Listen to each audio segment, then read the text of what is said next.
Good afternoon. It's Tuesday, the 7th of April 2015, just after 1 o'clock. Welcome to UK Column News. I'm your host this afternoon, Brian Gerrish. With me in the studio is Nick Green, and we'll be joined by Skype link by John Shackleton. So we'll just check whether you're there. Are you with us, John? Yeah, I can hear you. Excellent. Thanks very much, and thank you for agreeing to come on. Otherwise, it's a lonely job this week in the UK Column News studio. Well, beautiful weather in Plymouth at least over the weekend and bank holiday Monday. Lots of blue sky and sunshine, and I think a little bit warmer than some places in the south of France, but we won't spend too much time on that. And we're getting some good reports from across the country. It's even sunny in the Rhondda Mountain and from southeast London, so some pretty good cheerful reports. Well, if the weather's good, the situation in the country under the Lib Lab Con continues to deteriorate. We should remember, of course, that we have no government in position at the moment, so things will carry on more or less as normal. And what's the big subject? Well, fraud and corruption in the banks, and the Mail here leading with a big headline on HSBC and other banks.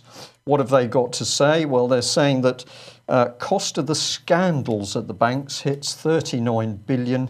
61% of profits in the past 3 years have gone on remediation costs, with bill driven by PPI compensation. Britain's banks set aside 4.7 billion last year in PPI compensation. Another 2.3 was earmarked for fines for rigging foreign markets. So we've got Barclays mentioned, Royal Bank of Scotland and HSBC, so they're all in the mix. Well, what's George Osborne having to say? Well, he's embedded in a little video on the Mail, and he's saying that he is going to take tough action to clean up the banks. He says there is corruption in the city, but it's only a few. Serious Fraud Office are doing their stuff, and they're conducting a criminal investigation, to which I'm just going to say the same old political spin and lies to let criminal bankers go free. We're going to encourage you to vote Conservative 2015 if you like more fraud and corruption. But let's come back to that headline by the Mail, because note the language. Corruption has become a scandal. When it's a criminal act inside an international bank, it's a scandal as far as the mainstream press are concerned. And well, you don't get clobbered with proper fines. This is all to do with remediation and PPI compensation. John, you're legally trained in contracts. What do you make of all this? It's a bit more than a scandal, isn't it? I mean, this is what I see as money laundering. And the frightening thing is, people, well, many MPs have been involved with the HSBC and they're on their payroll. And that's been historically a fact and is a fact at the moment. In terms of the serious fraud investigation unit, now I contacted them about an HSBC situation quite a while ago because, as you know, I'm dealing with a few property issues for people, and they've been securitized their mortgages and they've been selling these bonds on the marketplace. Again, it's completely corrupt and it's money laundering. Well, money laundering seems to be the right description to me. But of course, we've seen this time and time again. The moment the banks do something, it's rigging of interest rates. Well, OK, what we're talking about is fraud and corruption, but it's labelled rigging. And therefore, you can smooth it over and say, well, we're going to produce a regulatory body that will sort all this out sometime in the future. I thought I'd just add this slide, if we can pop this one up. We've shown this before, but obviously we're now seeing this in context. It was the Independent reporting that 1 in 5 of the businessmen who signed pro-Tory letters were given honours by David Cameron, and a third are Tory donors. So he doled out 18 MBEs, OBEs, CBEs and knighthoods to signatories of the letter over the last Parliament. And this has got to be more corruption, insider dealing, and indeed misconduct in public office. There's no way they can really escape this. is there, John? These people are either involved in criminal activity or they're covering up for criminal activity on a massive scale.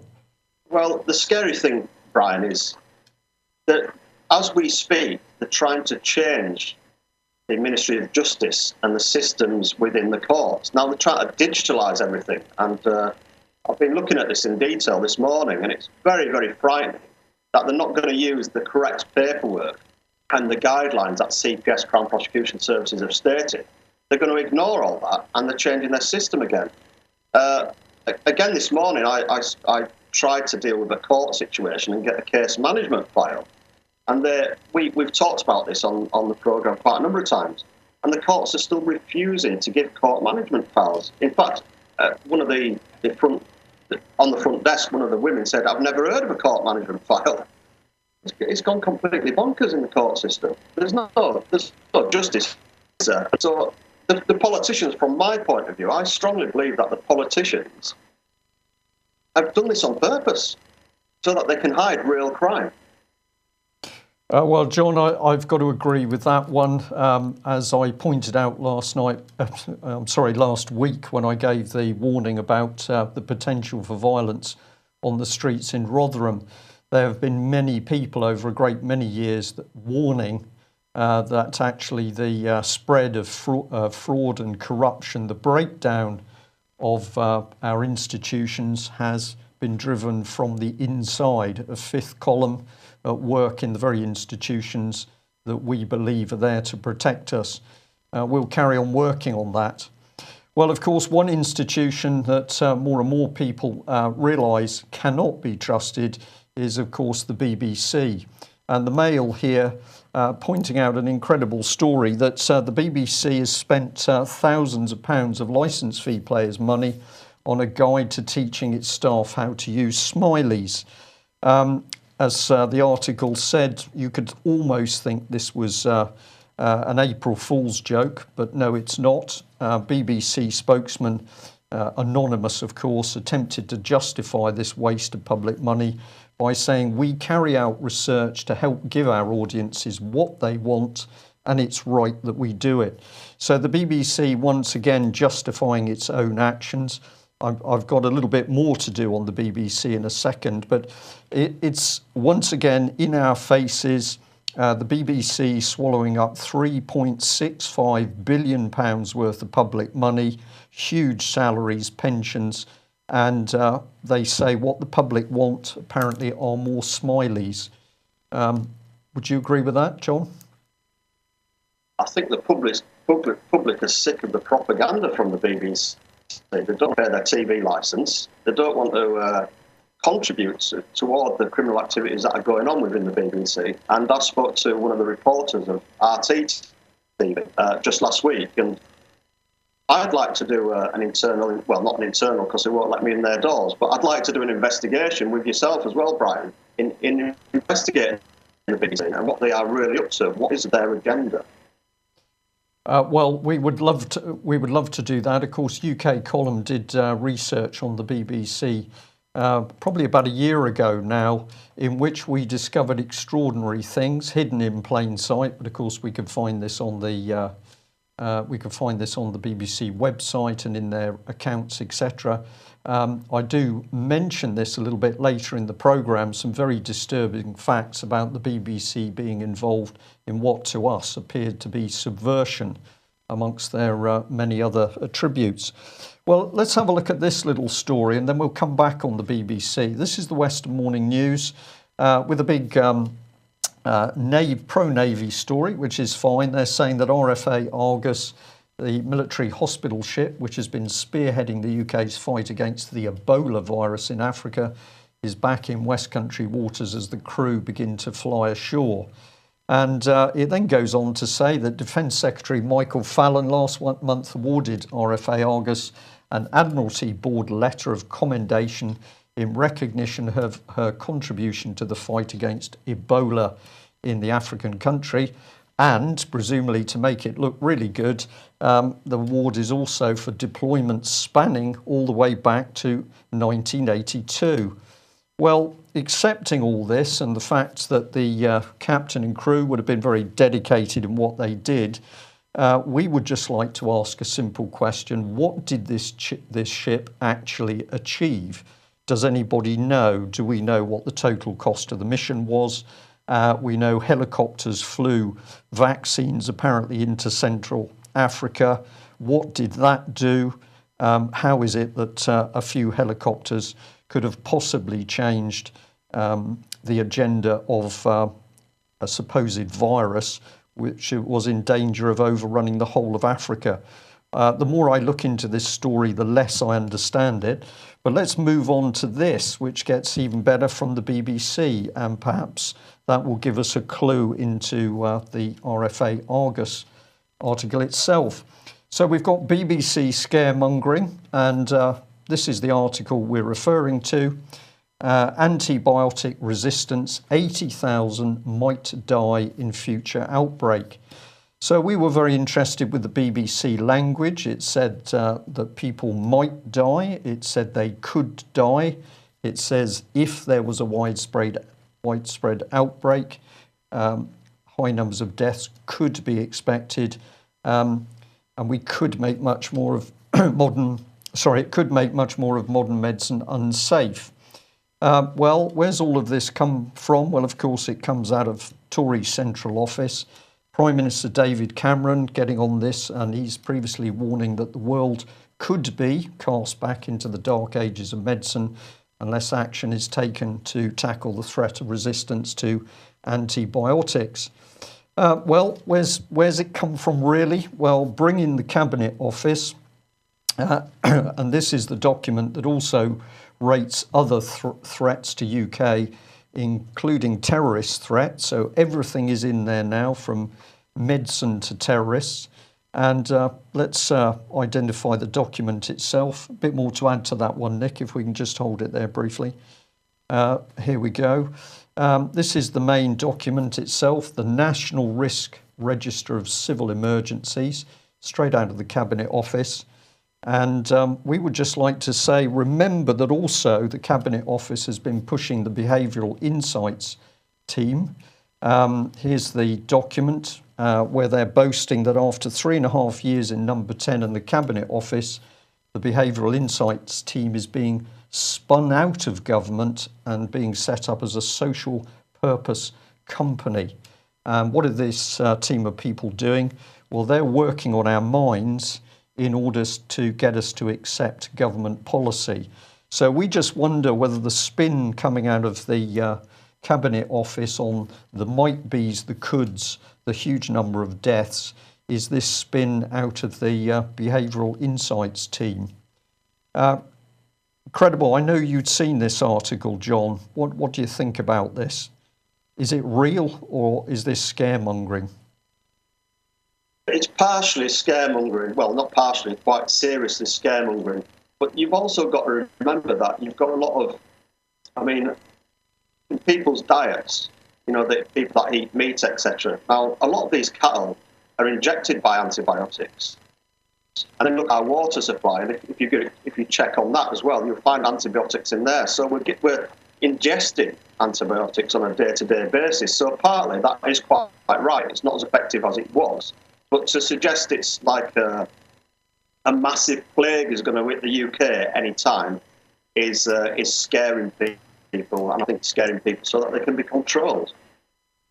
Well, that's an interesting word you've used there, control, because of course that is exactly what the Behavioural Insights team has been doing so successfully. They've sold the applied behavioural technology to both America and Australia.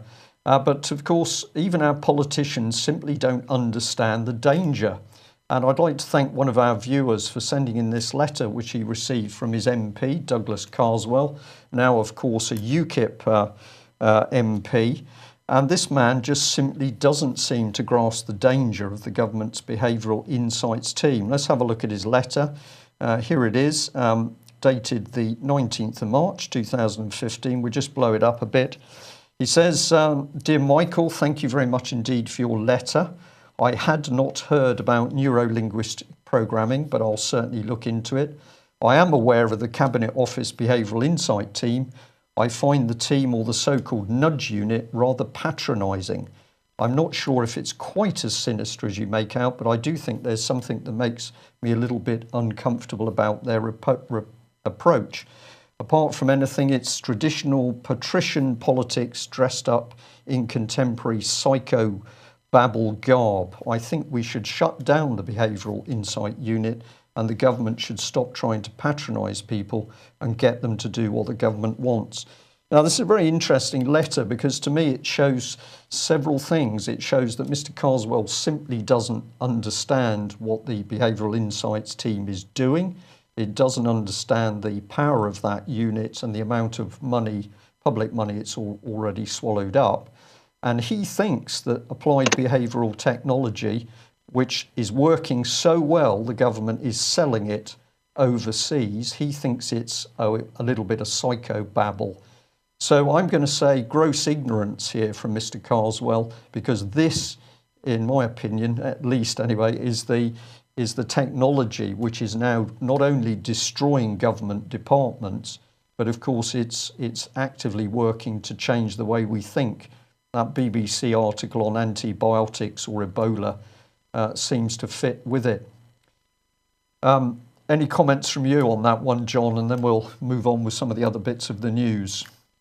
I'd just say that you can clearly see that none of these people are independent in terms of the BBC, Parliament, different MPs, i.e. UKIP, Conservative, Labour, etc., the court system, the health system. There's nothing independent anymore. They're all working together for one agenda. They're all trying to manipulate what is true and what is false. I think people are waking up, but we need them to wake up pretty fast. Yeah, indeed, because this thing is spreading increasingly quickly. And we'll remind people that the Behavioural Insight team, of course, when it first got going with big help from DEFRA, actually went out to apply the behavioural psychology to government departments before they were allowed to use it on the general public. So if you've been dealing with government departments and have found that you've been treated in a rather odd way, or you couldn't get common sense out of them, we're going to suggest part of that is due to the fact that these people have themselves been trained by the Applied Behavioural Psychology Unit. Well, other countries are watching Britain and indeed America at the moment with great interest. We've had several reports from informed people saying that the Russians are having particular difficulty working out whether Britain is a stable democracy anymore, and if the country is unstable, how they deal with it in terms of foreign policy, for example. So it was quite interesting to pick up this article in the Daily Telegraph. And essentially, this is a story that's been spun to make it anti-Russian. It's about a British PhD student who's been expelled from Russia, being accused of being a spy, in inverted commas. So the young lady is from Nottingham University. She was apparently researching early 20th century history in Nizhny Novgorod in Russia. And she was thrown out because it was a technicality, but they said that Laura Sumner, the student, had infringed rules by travelling on a commercial visa when she was not engaged in business. Now, if we get into this a little bit deeper, it becomes quite interesting because here's the statement: she wasn't engaged in business. But in fact, the Russians went on to say that they were suspicious and unnerved by the fact that amongst the research going on was reference to uprisings in Georgia, Ukraine and Kazakhstan in the mid-2000s, perceived in Moscow as attempts by the US and West European states to exert control in Russia's backyard. And they're then referring to Professor Babcock. This is the young lady's mentor in Nottingham University. And the professor specialises in the late imperial period and the 1917 Bolshevik Revolution.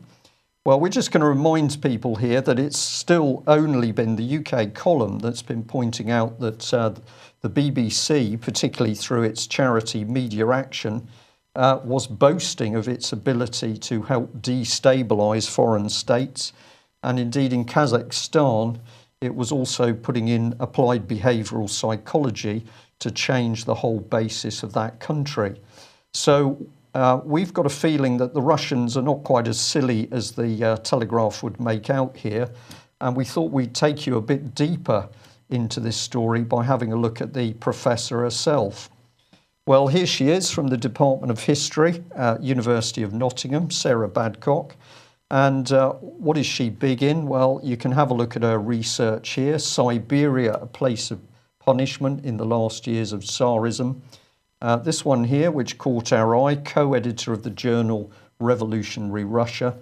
And she's also co-editor of a book, Kaleidoscopes of Revolution, Russia in Regional Perspective, 1914 to 1921. So at first glance is a historian, but very, very interested in the mechanisms of revolution. And this must be a fairly delicate subject for the Russians.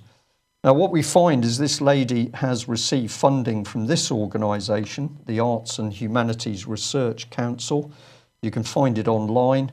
And when you do find it, you will find that this is one of 7 bodies linked into Research Councils UK. And at this point, the whole thing becomes extraordinary because Research Councils calmly tells us that each year they invest around 3 billion in research, covering the full spectrum of academic disciplines from the medical and biological sciences to astronomy, physics, chemistry, engineering, social sciences, economics, environmental sciences, and the arts and humanities. So at that point, we can probably understand while life in this country is rapidly improving, more jobs, better healthcare, better education, clearly the result of 3 billion being spent in research. So let's have a look at that in a famous UK column wiring diagram. And here we are. So the professor sits centre, Professor Sarah Badcock, and her student, Laura Sumner, who was thrown out of Russia. And this was the linkage, first of all, into the Arts and Humanities Research Council. I believe that organisation's got a budget of around about 98 million. And the parent organisation here, Research Councils UK, boasting of that 3 billion funding. Where did that come from? Well, of course, straight out of central government, the Department for Business Innovation and Skills. Remember, a government short of money. And the Research Council has a finger in every pie going.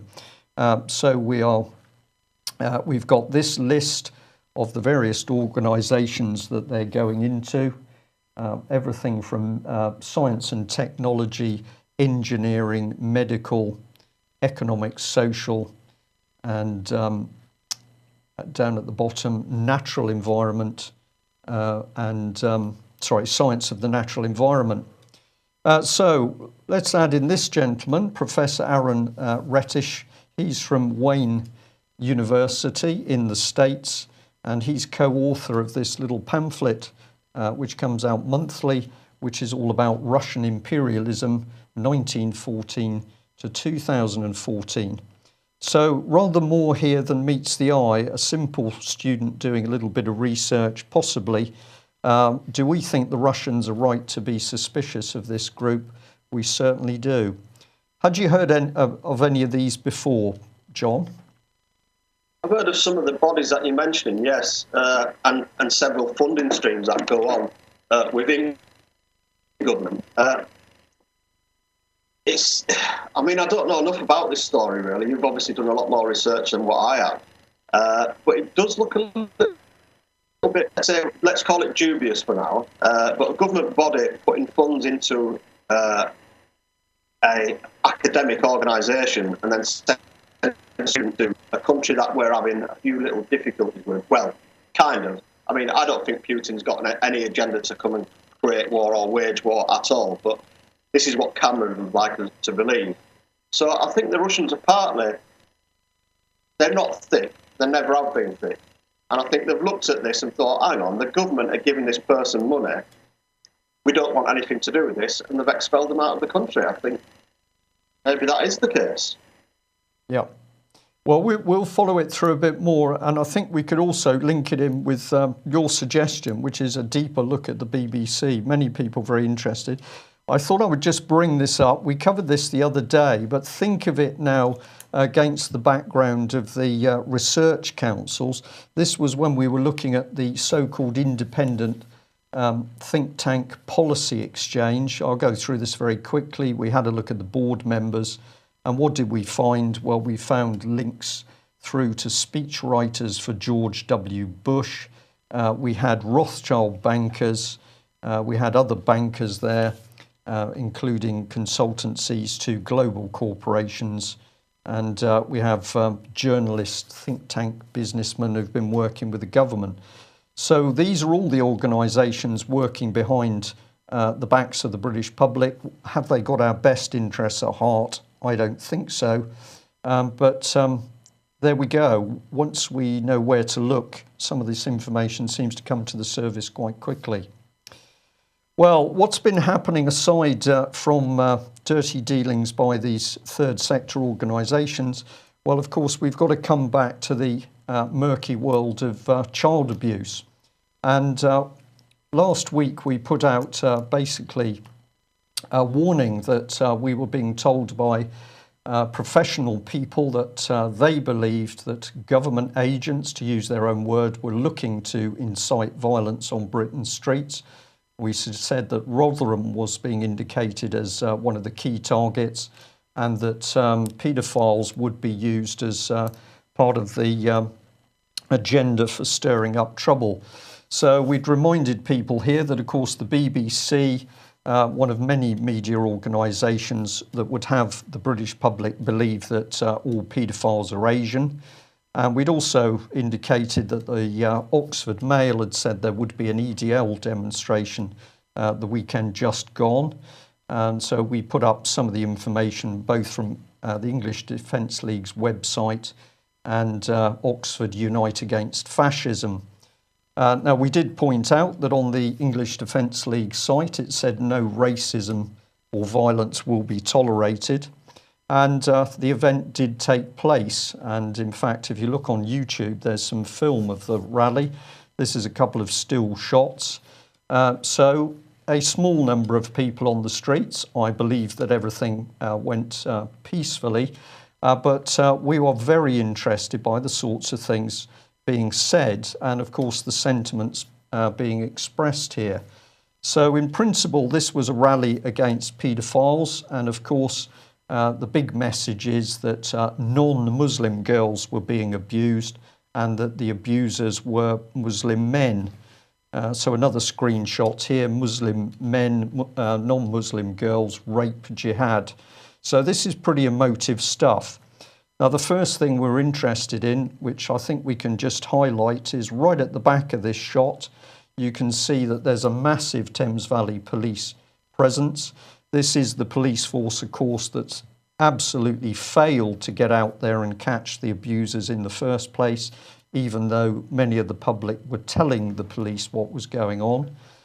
But none of the public, and indeed the speakers that we have heard from the YouTube clip itself, seem to have grasped that the public is being played. So let's remind ourselves of the people who are failing to get to grips with the paedophile issue at the moment, and certainly failing to get to grips with the paedophile rings at the highest level. So we've got our own Prime Minister, well, temporarily, and we're going to say, of course, David Cameron is white, he's not Asian. We've got a Home Secretary, Theresa May, also white. We've got Alison Saunders, head of the Crown Prosecution Service, white.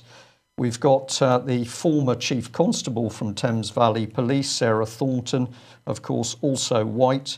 We've got the Nottingham Police Chief failing to investigate Beechwood House child abuse as just one, Chris Eyre, also white. And we've got Peter Fahey, Chief of Greater Manchester Police, who's been in the spotlight recently for the failings of Greater Manchester Police over bringing paedophiles to book. So this is just a small selection of the people who are failing to bring down the establishment and Westminster paedophile rings. And we say, why? Why are these people not bringing the high-level paedophile rings to book? Well, perhaps a clue is there in Oxford itself, because of course some of the young girls who were abused were talking about being taken to London, to train stations, where they were met by white men in pinstripe suits. So we're going to say it's very important that the people of this country at the moment take a deeper look into who is really controlling the paedophile rings, how big they are, and how high they go into the political establishment, because we say if there's violence on the street over this issue, in fact, the abusers go free. Over to you, John. Pretty emotional subject, but feel free. It's a difficult one. It's one that I've talked about for quite a while. And I was very concerned over the weekend about a racial war. And this is what I believe the government are trying to create, a race war. They're telling us that we're racist. This country isn't as racist as the government would like us to think. You know, we've had multiculturalism centuries and centuries, you know, and governments are trying to divide us. Now, crimes against children is very, very serious. And if people are watching this and listen, and if they want to do their own personal investigation, look at Dolphin Square, look at Elm House Bed and Breakfast, and look at the other stories that we've reported. We've just not picked these out of the thin air. These are things that are happening on a day-to-day basis, and who are controlling this? Now, the government wants to incite a riot. I'm being very serious here. The government wants to incite a riot using people like EDL, Britain First, etc., against the Muslim community. The Muslim community don't like paedophiles. The British community as a whole don't like child abuse. And the CSA inquiry that has been just beyond a joke has been going on and on and on. And the Home Office have all the files and documentational evidence about all this abuse, and they've had for some time. Now, why are they not releasing this? This is the big question. And why are the police hiding the crime statistics and arresting people like Melanie Shaw and gagging her, as well as Robert Green, and he's being gagged as well. Ask yourself why this is happening. Well, to me, it's very clear. You've mentioned Melanie Shaw, and we're obviously thinking along the same lines. People probably won't believe this, but this particular part of the programme not pre-planned. So let's bring up Melanie Shaw. Here she is. And I'm running this article again because a few people didn't pick up the significance of the torn up letter. So Melanie Shaw sent UK Column a letter which she had previously torn up. And why had she torn the letter up? Because she was simply sick of no action by her local MP, Chris Leslie. I'm going to say, for the benefit of the wider article, yet another white MP. She was so tired and sick of the fact that he was not giving her any real help. Indeed, in this letter, he was referring her back to the solicitors in Nottingham, VHS Fletchers, who Melanie has already sacked because she didn't trust them, and also they appeared to be passing off a junior member of staff as if they were a solicitor. And I think we can just highlight it in the letter here. It might be as well for you to let your solicitors know. So we know that in the courts at the moment, child abuse victims are getting a raw deal. I can tell our viewers and listeners today, we believe that Melanie Shaw has been in solitary confinement in prison since she's been back in there. And just outrageous that once again, no effort, no movement by a politician in order to take up the case of a child abuse victim. So there he is. There's Chris Leslie in pink. on a Labour Party conference stage. He's very big at spouting at the conferences, but when it comes to actually doing something to help somebody who's been horribly abused, what does he do? As far as Melanie Shaw's concerned, nothing. And we can also add that, of course, Melanie reported that her own abuse and that of, we now know, up to 150 other children in Beechwood was at the hands of white abusers. So here we are, ITV, and what are they recirculating? Well, they're back promoting Asian paedophiles. I think these are the gentlemen who were picked up under Operation Bullfinch in Oxford. But let's remind ourselves this incredible picture of David Cameron and Mr. Heseltine standing next to a particularly vicious paedophile, Matthew Byrne, who also happened to be an advisory board member for Common Purpose. So he would have been recruiting other future leaders to come and join him as part of the secret political charity Common Purpose. And yet this man was a paedophile, later convicted, or shortly after this photograph was taken. So David Cameron appears to have no proper security around him. Tory parties simply don't know who they're mixing with. What's going on here? Well, if we follow the ITV news programme through, we've got, here he is, Peter Fahey from Manchester. Well, there's been a Muslim child sex grooming scandal. There's the word, Muslim child sex grooming scandal.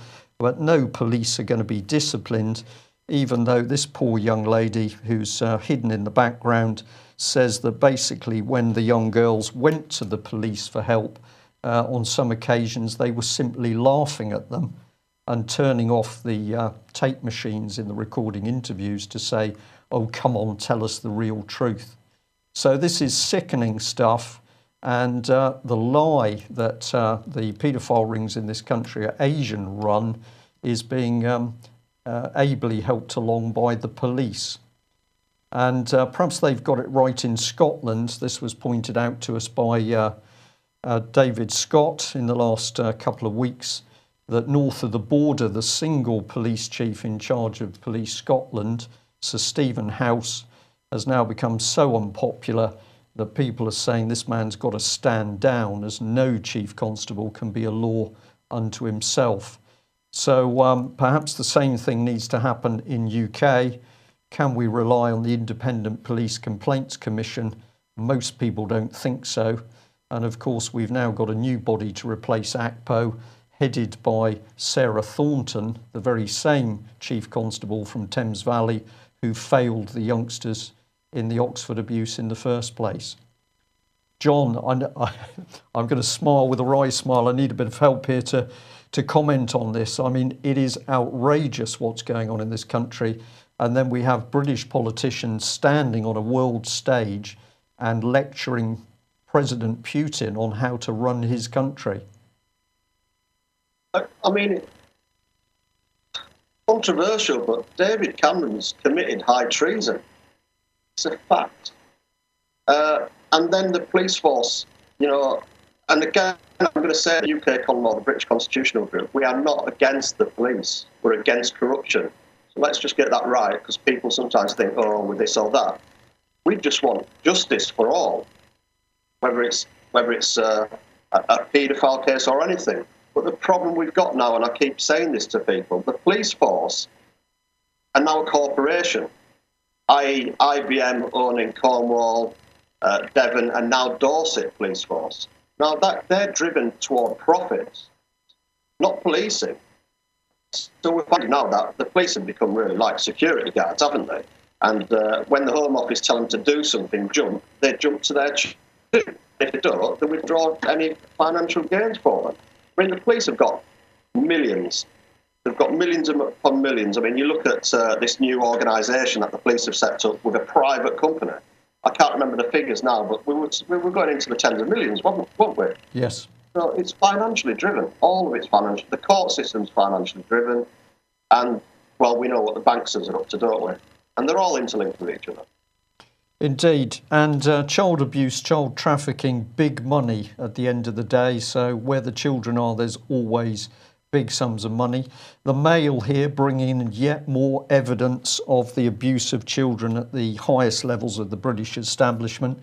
And this is Richard Carr, who's come forward, had been living in Dallas, Texas, but he's been brave enough to now come back to Britain in order to talk about his abuse. I was trafficked by Westminster sex abuse ring, and he claims he was attacked in his children's home, a gay brothel, and luxury London flat. So this brings us back to Dolphin Square. And let's remind ourselves what this duplicitous semi-Prime Minister David Cameron, here he was talking about Operation Bullfinch, the Oxford abuse. More needs to be done to tackle child abuse. And it took Simon Danczuk MP to say, well, actually, the reality is that David Cameron's trying to dismiss the whole thing. It's everywhere you look, it's in your face that we have senior British politicians, 99% of them white, are trying to blame the Asians for the paedophile rings, while presumably they're protecting their white political colleagues. Well, we'll end on that particular note. I've just got one further. Just hold that one, Nick, a second. Here we are. I just wanted to bring this onto screen. We've been using Scotland as a model for what we think is going to unfold politically in England and Wales, Northern Ireland.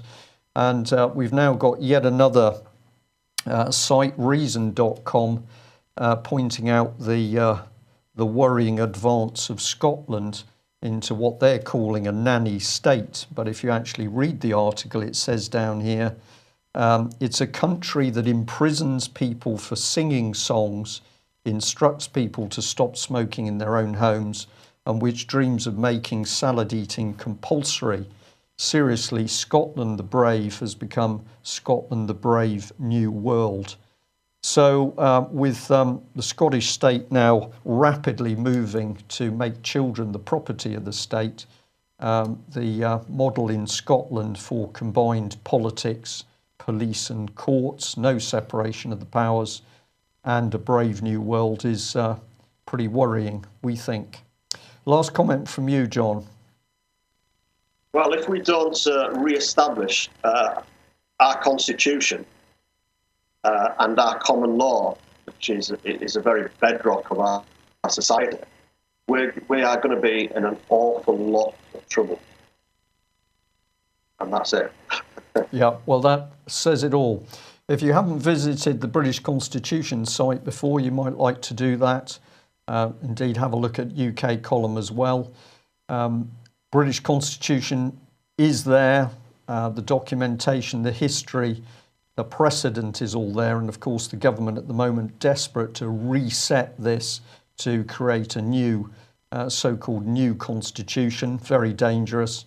And the other area of our constitution under attack is, of course, common law, which gives us protection both as individuals and within our families. So have a look at the British Constitution Group website. Have a look at videos from our most recent conference where speakers are talking about these issues. Can we do something about it? Yes. What do we need? Good people helping their neighbours in a peaceful and common sense way. We'll leave you to think about that. Hard hitting after the weekend break. We'll be back same time tomorrow. Bye-bye.